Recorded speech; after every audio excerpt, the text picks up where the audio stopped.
Tonight we continue with this mindfulness. Cetasikas means mental states, and it appears in the Noble Eightfold Path in the section on the concentration. So therefore, it is a very important mental states to be developed. And tonight I will go into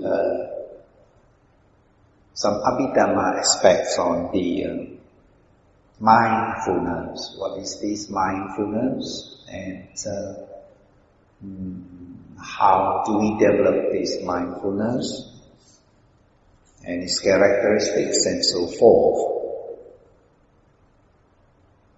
Now the Abhidhamma books describe mindfulness as bringing up wholesome mind. That means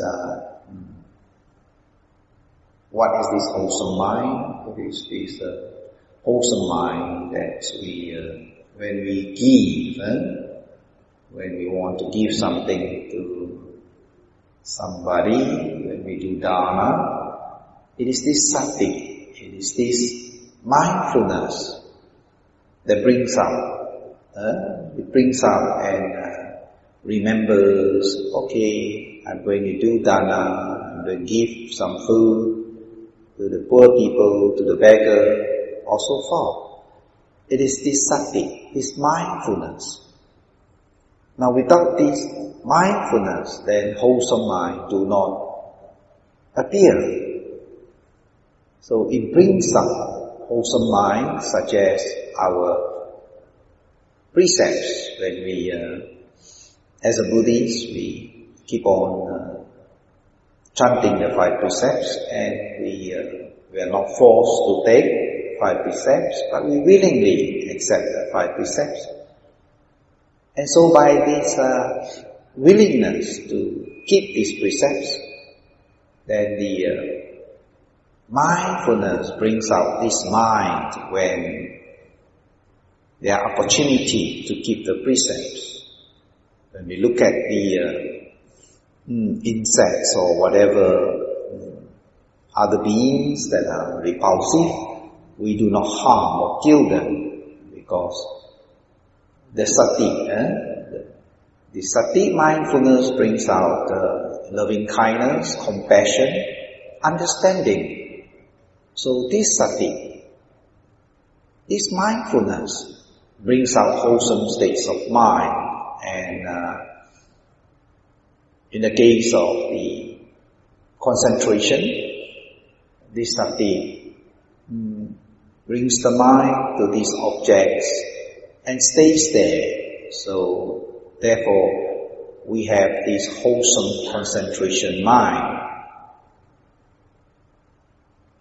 So it brings up the wholesome mind, and sometimes sati, mindfulness, is predominant. In other words, it becomes the leader, and sometimes it is not the leader. Other mental states becomes the leader. And tonight, I would like to bring out the 19 types of mental states. They combine together. They are known as universal, beautiful mental states. They always arises together. 19 of them, and mindfulness is one among the 19. So it always comes together. Whenever mindfulness arises, the other 18 types of mental states follows. So in other words, sometimes we think that meditation is so dull, it is just the rising and falling. But every moment of that rising, when the mindfulness is there, It is not only mindfulness, but you also develop so many other types of beautiful mental states that comes together with the mindfulness. For example, their faith always arises with sati. So in Pali it is sattha, faith. It always arises with mindfulness. But what is this faith that arises with this mindfulness? It is this faith that says that I'm going to meditate, I'm going to put my mind and try to put my mind there in this rising and falling. Without this faith, there will be no mindfulness. You are willing to try. You are willing to believe and try this method out, whether it works or not, whether this meditation brings about what the scripture says or what the teacher says. So there is this faith that is moving together. Whenever you note this rising, there's this faith moving together. Because without this faith, there will be no mindfulness. And sometimes this faith becomes the leader instead of mindfulness being the leader. When we say that we meditate, we develop mindfulness, and yet this faith becomes the leader. Now how could faith becomes the leader that brings up the mindfulness instead of mindfulness brings up the faith? Now faith brings up the mindfulness. How is it so? Well, when any one of these 19 mental states, any one of them becomes predominant, the other follows. Now let us say faith becomes predominant. Now faith in what? Now even those who are non-Buddhists, who are not Buddhists, but they have this faith in wholesomeness. They have this faith of doing good. Then when they see someone who is in need, who is in suffering, who is very poor, and when they consider that they are so much better off than the others, then he has this faith that I should help this person who is so badly off, who need my help, because I can afford to do it. And so therefore he gives. Now he gives. So when in the giving, in the detachment or non-greed mental states that arises in one of the 19, when he gives, there is arising this sati, this mindfulness, this awareness of doing good, and the faith in doing good that the person says, well, it is good to give because it benefits the one who receives. He may not think that it benefits the one who gives. He does not think that. He thinks it benefits the one who receives, because he would not suffer. So by giving the money or food, it alleviates the suffering of the others. Now this is faith. Now even faith in listening to chanting. Now there are many who do not understand Pali, and normally the monk chants in Pali or even Sanskrit.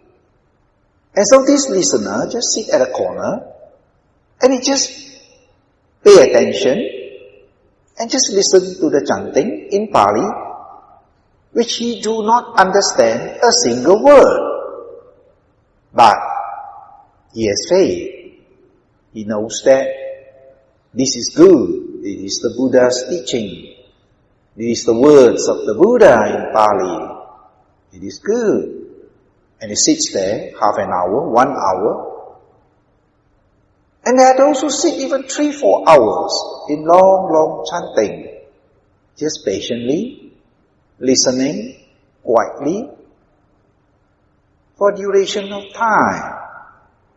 But because of that faith that it is good, the chanting is good to listen to, there arises the sati, mindfulness. And you listen with mindfulness, with this chanting. Now when this faith becomes the strong leading factor, and bringing out this mindfulness, and if the faith is strong and stays with this chanting for hours, 3 hours, 4 hours, 5 hours, and if it produces concentration, this mindfulness that comes together with this faith and develop into concentration, and he could see the impermanence or perceive the impermanence of the chanting, the high-low, the high sound, the low sound, the different words, the constantly changing of different sound and words and meaning which he thinks he could not understand, but he knows its different meaning. It could lead to realization, to get in, even enters into jhanas, insight. But it is strange. It is strange that a person do not understand the Pali. How could he get into insight? He does not know the meaning of the chanting. He does not understand the Dhamma. How could he gain insight just by faith alone, by just listening to the sound? But that is the mysteries of the Cetasikas, mysteries of the mental states. If you understand the working of these mental states, then you know how wonderful it can work in this way. Faith becomes the leader. Just by faith, it pulls out the mindfulness. And when the mindfulness becomes strong, concentration arises, and it penetrates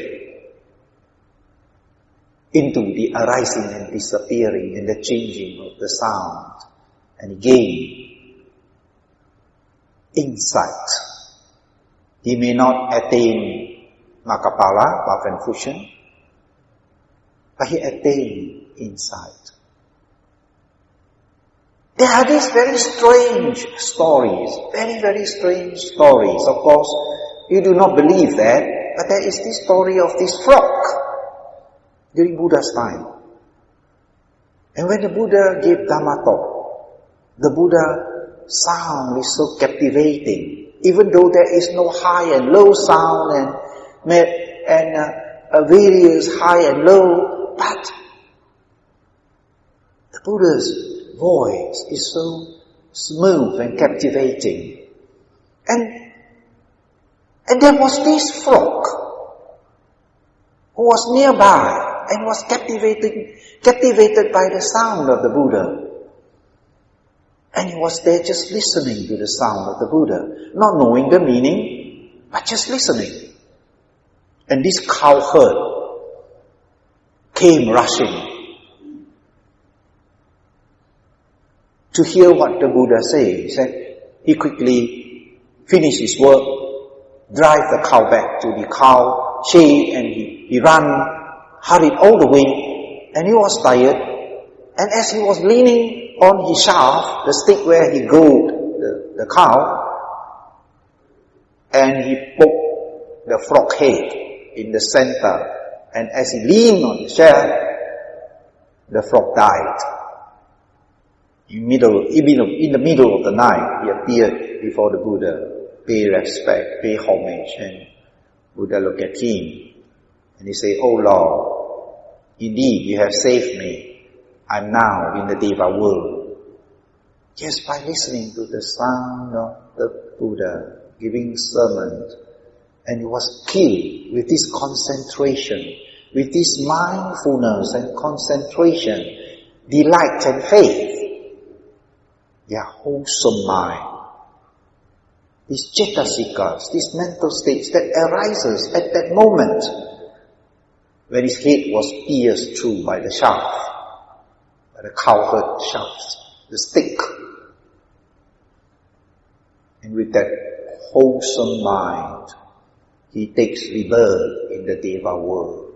How fantastic, how fantastic. But of course these are 1 in a million cases in the scripture. For those who are born in the lower world, animal world, insect world, extremely, extremely difficult to be born even as a human. But he was reborn directly, bypassing the human realm to the Deva realm. And when he's born with mind and body, with superior mind, and could understand, appears before the Buddha, kneel down. And what they do is, they go round the Buddha from the right 3 times, and then they pay respect. And then they go round 3 times from the left. That's what the Deva do, it's their custom. And then they stay in front of Buddha, pay respect, and sitting on the left side, or the right side, then they ask permission from the Buddha to speak. How fantastic is this mental states? Even frog has this type of mental states. Insects has this type of mental states. Wholesome mind, unwholesome mind. So is human and devas and even petas. But they have less of this wholesome state because they are always in suffering. So faith becomes the predominant mental state, and when it arises, sati comes along. Now you see that sati is not the predominant in this case, right? It is this faith, it is this joy, that this frog is captivated by the sound of the Buddha, speaking Dhamma talk, giving lectures on the Dhamma. Now there are faith too, that becomes predominant. Faith in this, like I mentioned, in this meditation, rising and falling. If you have doubts, if you do not have faith, you will never meditate. You will never even last 5 minutes. You sit there, you can't even sit for 5 minutes. But it is this faith that makes you sit. Even though the mind do not stay in this rising and falling, it doesn't matter, I will still sit. I will try to see where my mind is and bring it back to this rising and falling. You have faith. You want to test out. I'll try it. Even though you do not really know whether it works or not. But I have faith. I will try it. I will do it. Then I will decide later whether I want to continue with this meditation or not. But at that moment, precise moment, where the mind observes this rising, this falling, faith is there, accompanied this sati. And in the Noble Eightfold Path, the sati is on the 4 foundation of mindfulness. Sati is anchored on in many other mental states, in other mental actions. But in the Noble Eightfold Path, this mindfulness is anchored on the reality, object, mind and body, internally and externally.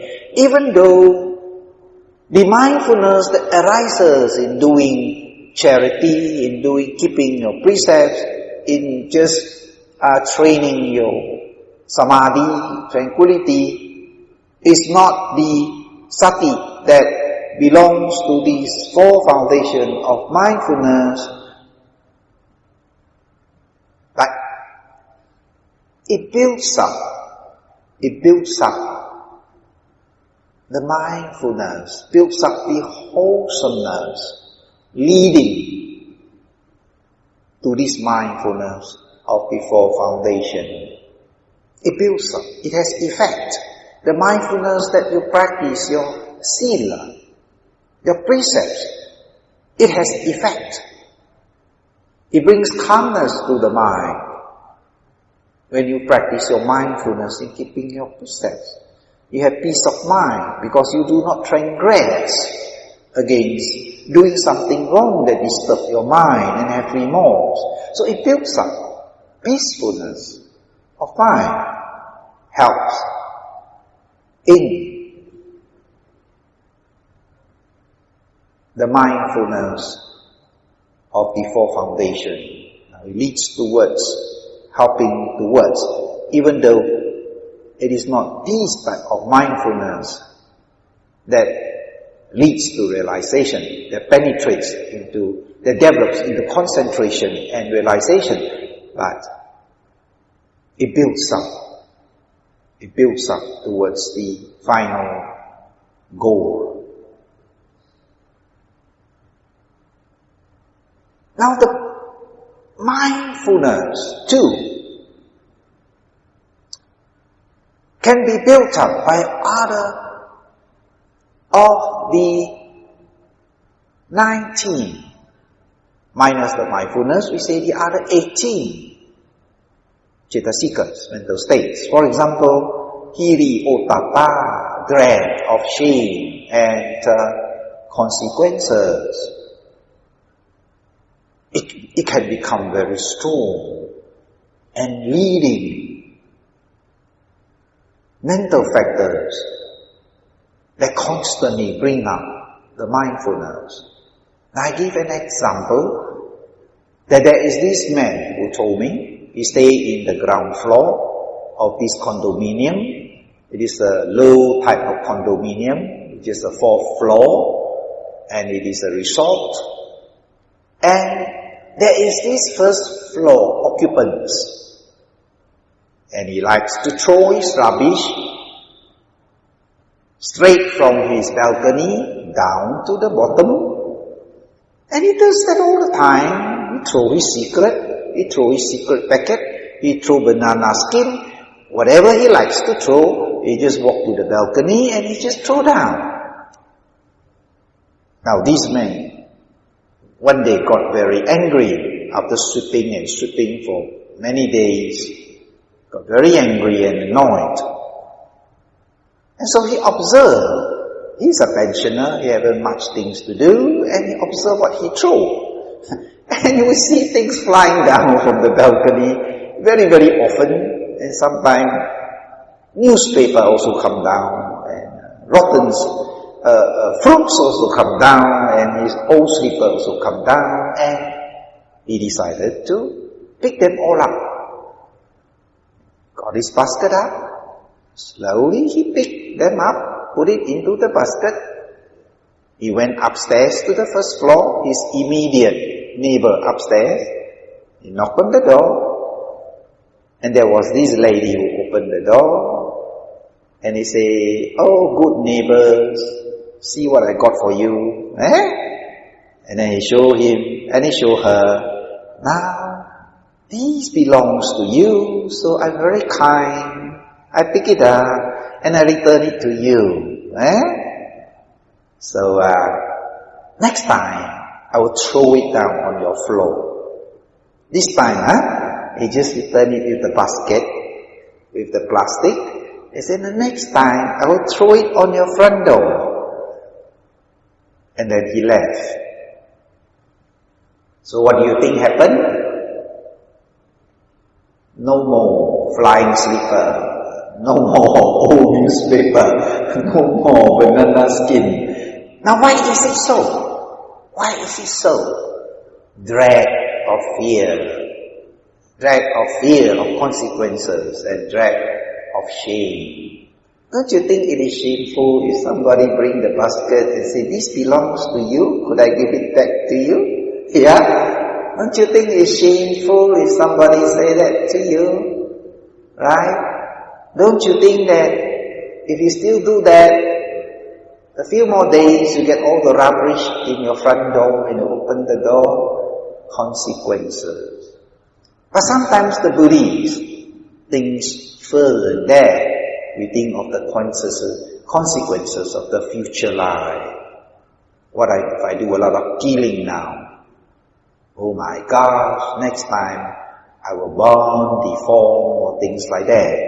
I will suffer the consequences of what I do now. And so the Sakti arises and, oh, I will not do this, I will not do that, because this is unwholesome. And if I do this, it is shameful, and people know I kill. People know I kill, people know I steal, people know I lie and slander and talk bad about other people. People know I take drugs or I perform sexual misconduct. It would be indeed shameful. And there are also consequences. If I do all these bad things, I will reap the result of the bad things. Probably. Even not in this life, but I could not escape the consequences. It may happen in the future life. Now, such types of cetasikas, they are very wholesome. When you develop them, when you develop this dread,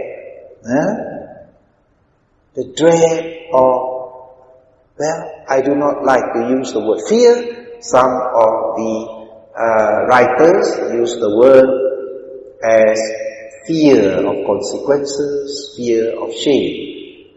Fear is something like unwholesome. So I use the word dread. That this will happen to me, dread. So, sometimes when this mental state is strong in our mind, then we know our sila is strong, our morality is strong, our precept is strong. The stronger we have these two types of mental states in our mind, then you know the stronger is your precepts. Because they are the protection of the world. These two types of mental states are the protection of the world.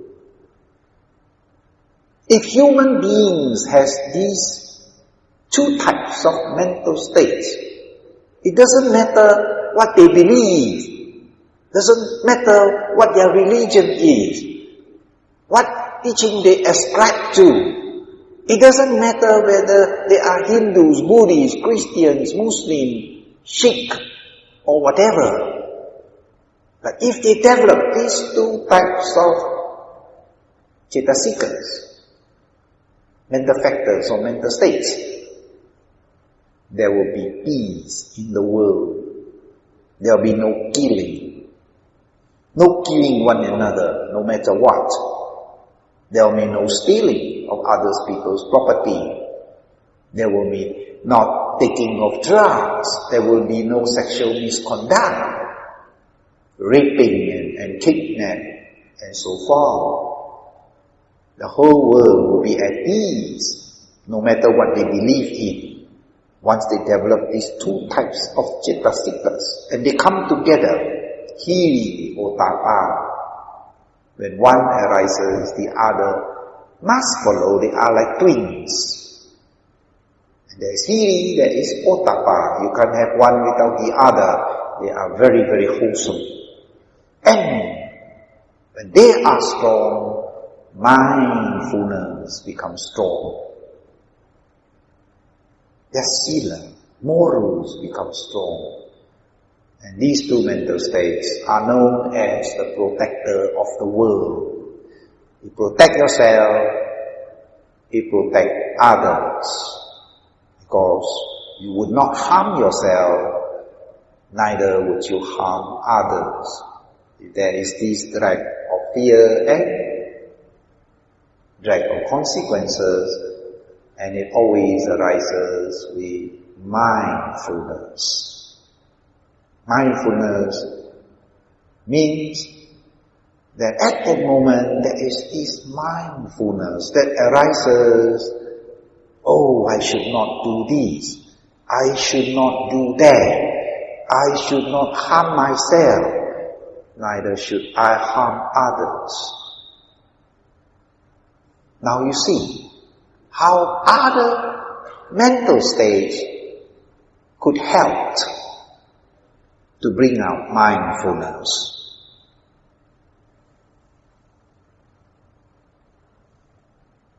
Then again, I have talked about faith as predominant, and of course, when the faith becomes very strong, it develops, brings up the mindfulness, and mindfulness becomes very strong, it leads to concentration, and concentration brings out passaddhi.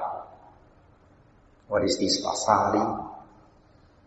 Passaddhi, citta passaddhi, cetasika passaddhi, two types of the peacefulness, calmness, tranquility that exists in our mind. Now these are not merely words, these are not merely concepts, these are cittasikas, these are real mental states that is existing in our mind. Only thing is we cannot see them, hear them, touch them, taste them, smell them, but we could experience them with our mind. Mind experiencing mental states, or mind experiencing mind. Only with our mind, because the mind is immaterial, so it experiences the immaterial. The immaterial, mind experiencing mind. And when the concentration, and this concentration is not in the 19, because this concentration, when it mixes with the wholesome, it becomes wholesome. Concentration when mixed with the unwholesome becomes unwholesome, so they are under the 7 universal mental states. So they are not in the 19, and so they can mix with either wholesome and unwholesome. And when this mindfulness becomes strong, this universal ekakata, concentration or one-pointedness of mind mixed together, the outcome is passaddhi. Then the meditator experiences the peacefulness of the mind. Sometimes the yogi knows, wow, today I'm so peaceful, I'm so calm and tranquil. Or in this meditation itself, in this 1 hour, I feel so peaceful, I feel so tranquil and calm. Why is it you feel? Because it is existing at that moment in your mind as a cetasikas. As a mental state. It is real. It is not imagined. You can feel it. Now this Vedana is a universal cetasikas. It can mix with wholesome or unwholesome. And that is why we can feel when the passaddhi becomes strong or become very strong, we can feel the peacefulness, the calmness, tranquility in our mind. The beauty of this sati, this mindfulness.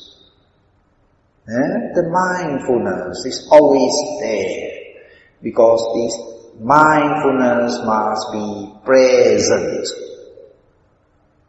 Must be present in the wholesome mind. And this mindfulness need to be developed for realization. So therefore the Buddha says the four foundation of mindfulness is the only way. The mindfulness is important. Mindful of what? Mindfulness of mind, body, feeling and Dhamma. The mindfulness that needs to be cultivated, to be made strong for realization. Right? Because when this mindfulness becomes developed, the other cetasikas become developed.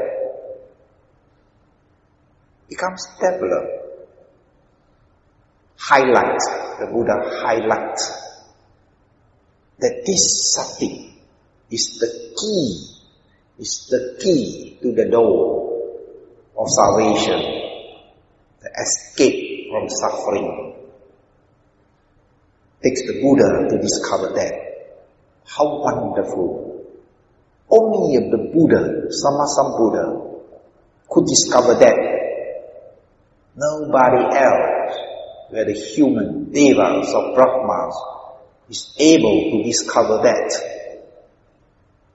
Because the Buddha could look into the mind, analyze, separate the cetasikas, mental states, see their function, see how they work, and see the importance of each cetasikas, which combined together produces this result, and combined together produces that result.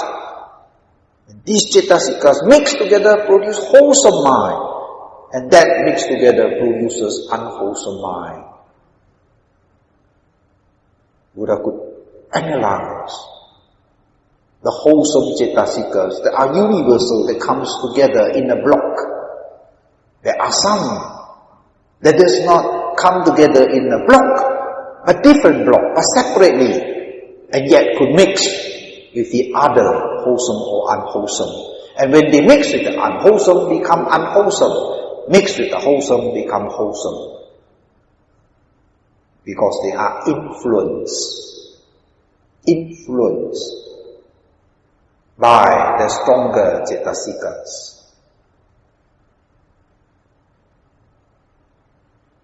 There's a lot to talk about mindfulness.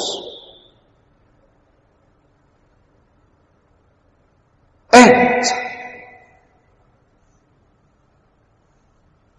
mindfulness that arises with the alopa cetasika, detachment mind. Now when we do the rising and falling, I always mention that we must have this detachment mind. The equanimity and the mindfulness is not enough.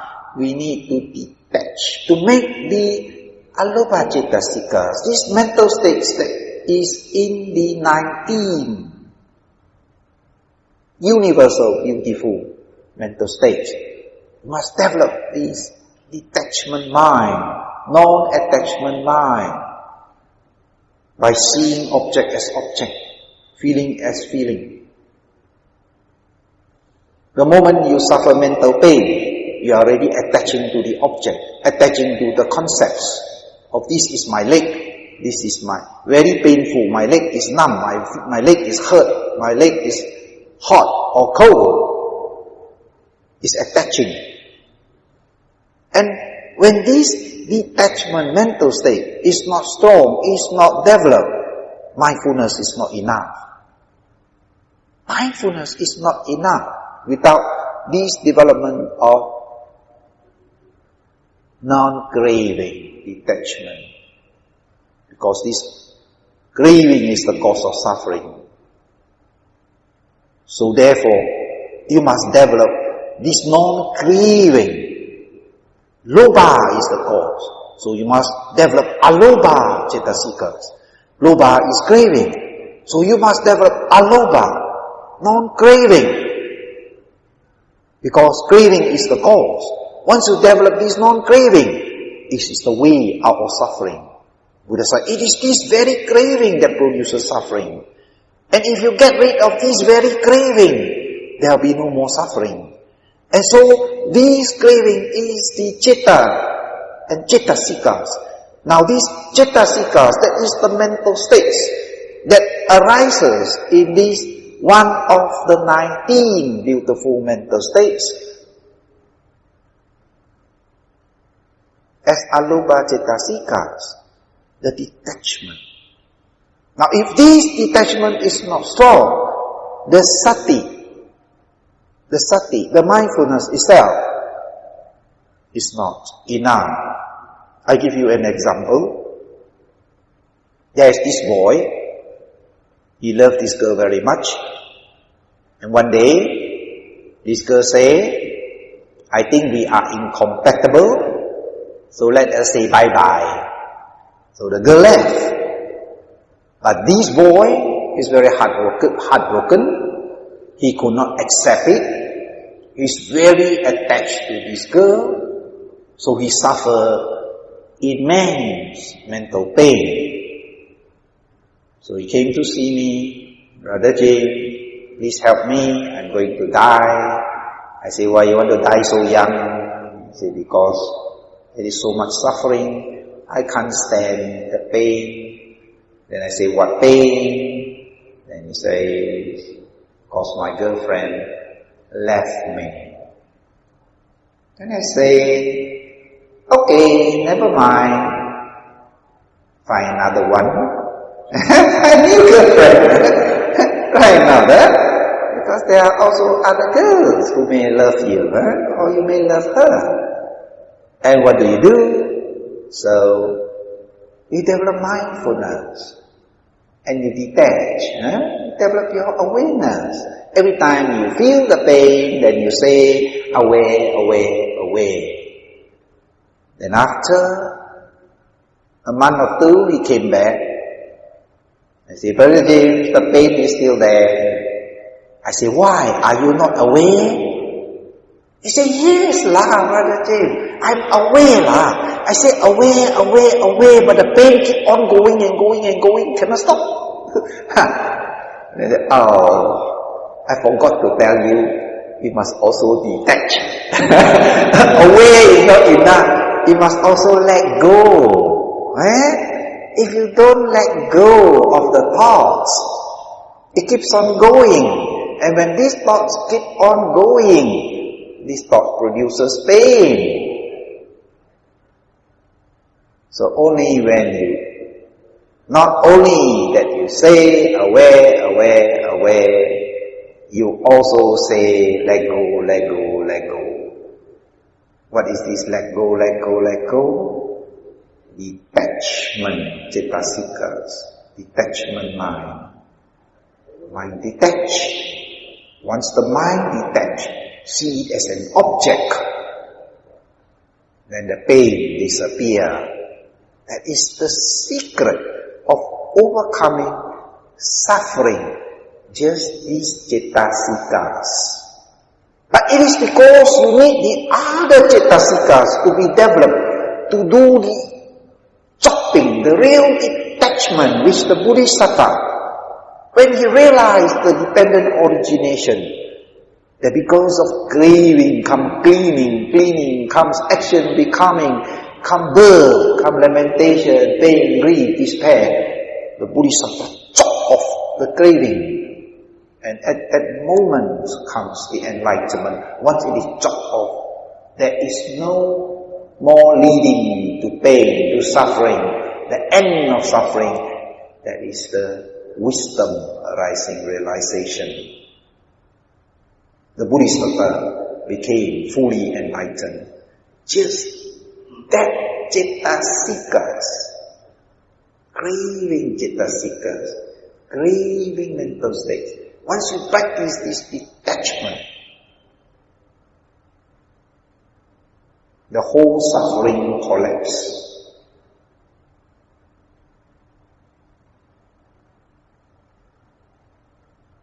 If you think that just rising and falling, that is sufficient, no, it is not sufficient.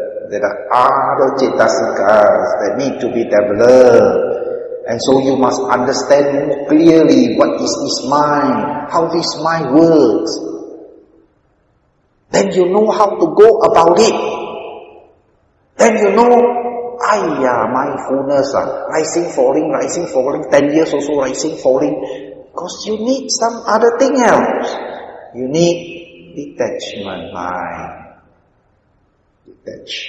Only when the mind detaches from the object becomes clear, and when you see the unpleasantness of the object, the mind totally let go.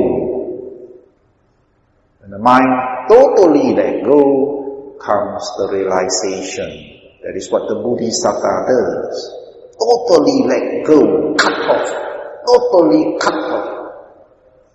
The Buddha says, like pulling up the plant where there is nothing left for it to grow, become barren, there's no more rebirth. That is the final birth. Nibbana, highest bliss, highest happiness. Wonderful is Abhidhamma. Wonderful. If you understand what it meant. Of course the Buddha understand all these.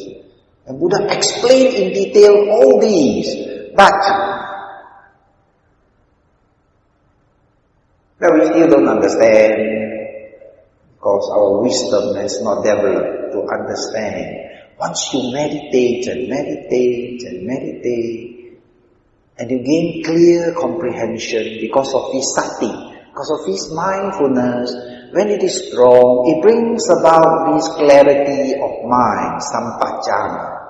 And when there is this clarity of mind, you see things as they really are. You see the mind, you see how it works, you see manifestation, the characteristics, and you see how it is done. Then you experience Abhidhamma. You not only study, understand, you experience these mental states in your mind.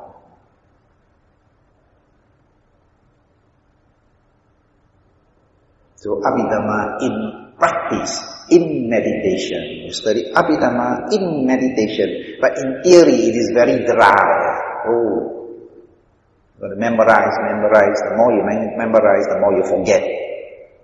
But if you understand how it works, it stays in your mind,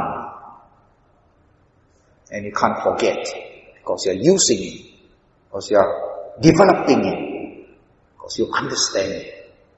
And you won't forget it. There are so much more to talk about. It's on sati itself, mindfulness itself. 5 lessons is not enough to explain fully what sati is, with its combination, which is important. What we know is this 4 foundations of mindfulness. We need to build up this sati. But of course, with this sati as the main predominant, it leads to concentration, it leads to realization, but it needs the support. Just as we say that this king is fantastic, he conquers half the world, Genghis Khan. But is it really the king who conquered half the world? No, the king and his armies conquered half the world. So the armies is not mentioned, but the king is mentioned. So is sati and the other mental states that did that. We'll go into more of this combination on this sati, mindfulness, and the other beautiful universal mental states. Later,